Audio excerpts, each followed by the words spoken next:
첫날에만 16,000명이 사전 예약을 등록하며 초대박 행진을 내고 있는 토레스, 신형, 쿠페인, 액티언, 연일 차가 쏟아져 나오고 있습니다. 그만큼 KGM에서도 이 정도로 사람들이 몰릴 것이라 생각지 못했을 것 같은데요. 반면 르노 코리아의 그랑 콜레오스는 현재까지 사전 계약 7,000대를 기록하며 예상보다 저조한 결과를 보여주고 있습니다. 두 차종은 모두 중형 SUV로 많은 분들이 찾으시는 세그먼트죠. KGM 액티언은 사전 계약 초대박을 내고 르노 코리아는 최악의 사태를 맞이하며 PB가 엇갈리고 있는 이 상황. KGM이 간만에 이렇게 뜨거운 관심을 받고 있는데 이유가 정말 궁금하네. 두 회사의 명암이 엇갈린 상황 도대체 왜일까요? 저와 함께 낱낱이 살펴보시죠. 구독과 좋아요 누르고 재미있는 신차 정보 받아가세요. 안녕하세요, 차산오바입니다. 최근 들어 안 좋아진 경기 때문일까요? 자동차 내수 시장 역시 좋지 못한 판매량을 보여주고 있습니다. 상반기 국내 자동차 시장 규모는 전년보다 무려 10.7% 줄어든 80만 대로 추정되는데요. 한국 시장을 꽉 잡고 있는 현기차조차도 2021년 이후 3년 만에 내수 시장에서의 판매량이 줄곧 하락하고 있는 상황이죠. 하지만 2024년 하반기 분위기를 반전시킬 신차들이 전면 공개되며 많은 사람들의 이목을 끌고 있는데요. 바로 KGM의 액티언과 르노 코리아의 그랑 콜레오스입니다.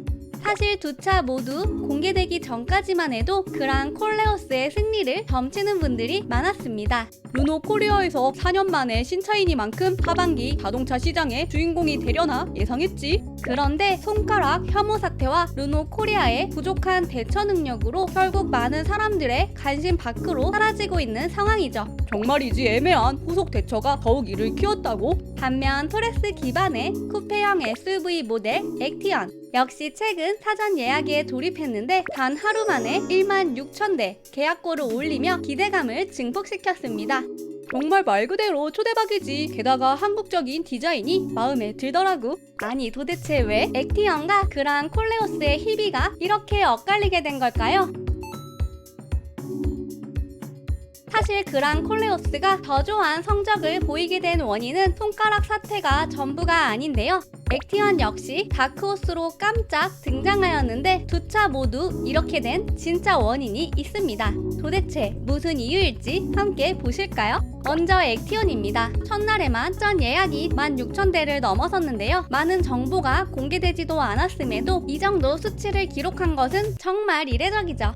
사실 KGM에서 사전 예약 초대박을 터뜨린 첫 번째 모델은 쌍용차 시절에 나온 토레스인데요. 지난 2022년 6월 사전 예약 첫날에만 12,000대나 계약되며 시장에 충격을 주었죠.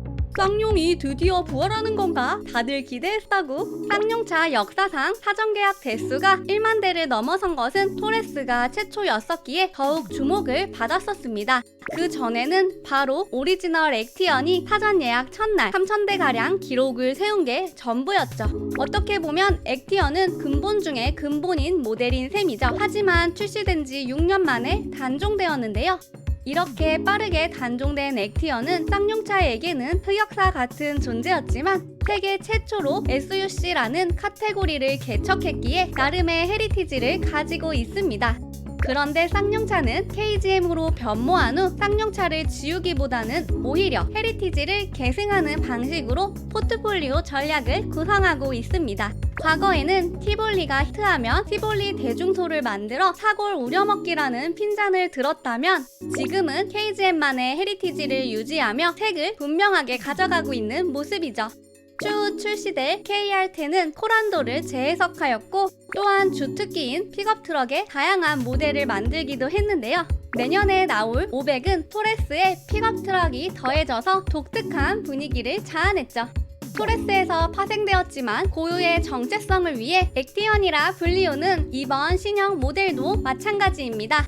다시 한번 액티언 차명을 부여하며 새로운 SUC를 만들었다는 액티언만의 헤리티지를 계승하고 과거 향수를 자극시키는 전략이었는데요. 현재까지는 성공적으로 통하며 KGM 역대 최고의 사전 계약을 달성하게 되었습니다. 결국 쌍용 시절 헤리티지를 버리지 않고 현대적으로 재해석한 전략들이 시장에서 긍정적으로 받아들여지며 액티언의 폭발적인 관심까지 가게 된 게 아닌가 싶습니다. 내년에 출시될 신차들에도 현기차와 차별화되는 KGM만의 색깔이 묻어있기에 더욱 기다리는 사람들이 많아지고 있는 것이죠. 다만 액티어는 가격과 인테리어 등 추가적인 정보가 공개되지 않은 상황에서 진행된 사전 예약이기에 얼마나 전환이 될지 궁금합니다. 물론 사전 예약 시 쿠폰 제공이라는 마케팅도 한몫했지만 이런 방법으로 홍보를 하는 것도 언더독 회사로서 꼭 필요한 일이죠. KGM이 그동안 많은 노력을 해온 결과가 이번 액티언이 아닐까 하는 생각이 듭니다.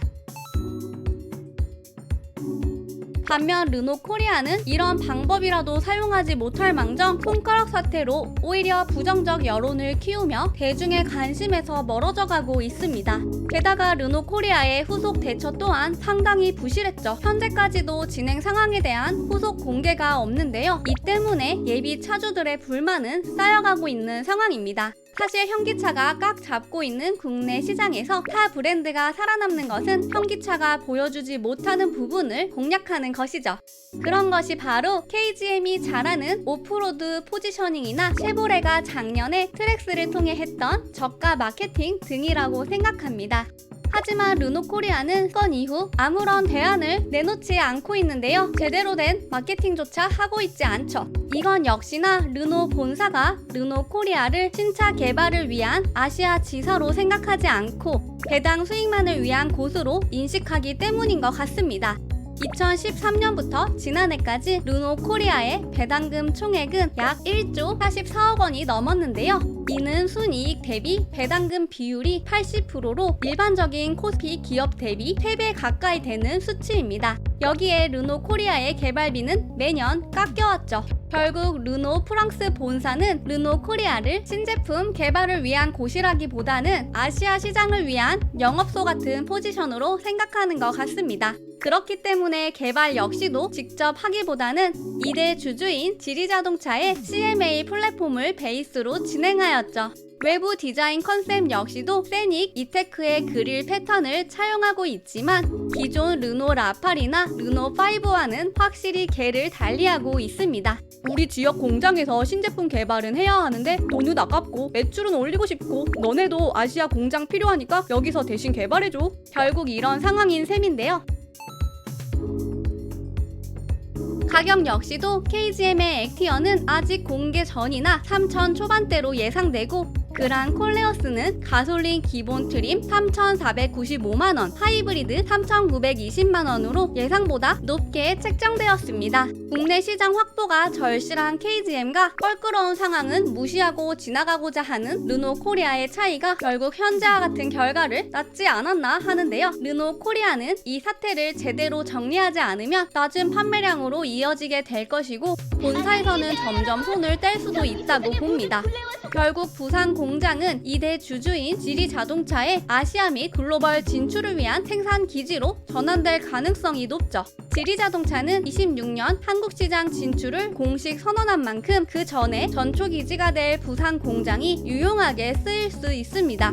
이건 르노 직원이 얘기한 것처럼 나비 효과가 최악의 결과를 낳는 셈인데요. 르노코리아는 부산 지역 일자리 창출의 한 축을 담당하는 중요한 회사이니만큼 최악의 결과를 피하기 위해 투명한 후속 조치 공개가 정말 필요한 것 같습니다. KGM 역시도 파워트레인의 독자적인 노선을 걷기 위해서는 R&D 개발에 대한 필요성이 점점 중요해질 것 같은데요. 과연 현기차가 주름 잡는 국내 시장에서 KGM과 르노코리아가 다시 한번 대박 모델을 만들어내며 역전의 발판을 마련할 수 있을지 정말 궁금해지는데요. 여러분의 생각은 어떠신가요? 댓글로 여러분의 의견 여러가지 꼭꼭 남겨주세요. 참, 구독과 좋아요, 알림 설정도 잊지 말아주세요. 오늘도 시청해주셔서 감사합니다.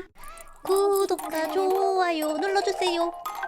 신차 정보 차사노바 구독과 좋아요 눌러주세요. 신차 정보